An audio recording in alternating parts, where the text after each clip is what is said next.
O livro de Atos, ele é a continuação do primeiro tratado que o evangelista Lucas escreveu.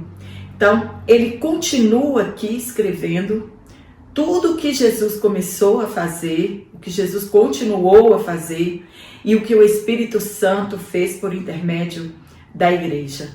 Então, nós podemos chamar este livro de Atos dos Apóstolos ou Atos do Espírito Santo por intermédio da igreja. E hoje nós vamos falar um pouquinho sobre o que é a igreja, a missão da igreja. Precisamos ter entendimento do que é a igreja. Jesus Cristo, ele viveu a sua humanidade na virtude do Espírito Santo. E a igreja tem a sua trajetória na história, no poder do Espírito Santo. O que mudou dos tempos da igreja primitiva, cheia de poder, para a igreja da atualidade? Os nossos objetivos agora são outros. Mudamos o foco da nossa missão? Nós vamos compreender os planos de Deus para a igreja. Deus sempre interveio na história da humanidade. E de todos os avivamentos que houveram na história da igreja, é intervenção divina. E não será diferente em nossa geração. Deus intervirá mais uma vez. E creio em um grande avivamento ainda na nossa geração. A Bíblia, ela fala mais em reino de Deus e menos de igreja. Por quê? Porque a igreja, ela pertence ao reino e não ao contrário. Jesus, quando aqui esteve, ele andava por todos os lugares e ensinava. Reuniu em torno de si uma comunidade de discípulos que mais tarde formou o núcleo da igreja. A palavra eclesia é uma palavra grega que, usada aqui, ela significa chamados para fora. Essa palavra é usada para a palavra igreja, congregação. O ek é fora de.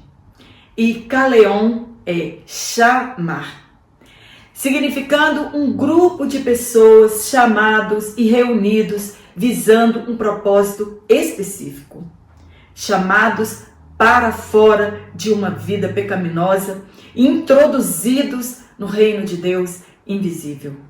E foi essa comunidade de discípulos que recebeu de Jesus a grande comissão de ir e evangelizar o mundo. É a missão da igreja da atualidade. Em Mateus, no capítulo 16, é o único trecho em que Jesus, Jesus, é o único trecho em que ele registra a igreja. Ela é uma edificação espiritual, ela pertence a Jesus Cristo e por esse motivo ele dá obreiros à igreja para que cuide dela e não o contrário.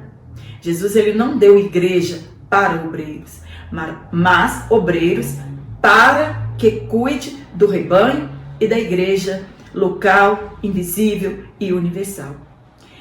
E esta igreja, ela está em construção. Ela não está pronta ainda. No dia de Pentecostes, a igreja, ela foi inaugurada e estabelecida como uma comunidade dos santos. Há outras linhas de estudo em que diz que a igreja foi criada ali no dia de Pentecostes. Enquanto Jesus esteve aqui, a igreja não estava formalizada, mas ela já existia. Nós encontramos lá no capítulo 16, verso 18, segundo escreveu Mateus. Mas, quando ele ascendeu aos céus, ele enviou o Espírito Santo. O Espírito Santo daria continuidade ao crescimento dela. Ele daria poder do alto e capacitação para que essa nova comunidade pudesse continuar a fazer o que Jesus começou a fazer no seu ministério. A descida do Espírito Santo também é uma intervenção divina que está associada a Jesus Cristo. O Espírito Santo somente veio por intermédio da morte e ressurreição de Jesus Cristo. João Batista, ele anunciou a Jesus Cristo como aquele que batizaria com o Espírito Santo. E somente depois do triunfo de Jesus sobre a morte, o Paracleto pôde vir para auxiliar a igreja em sua missão de evangelização.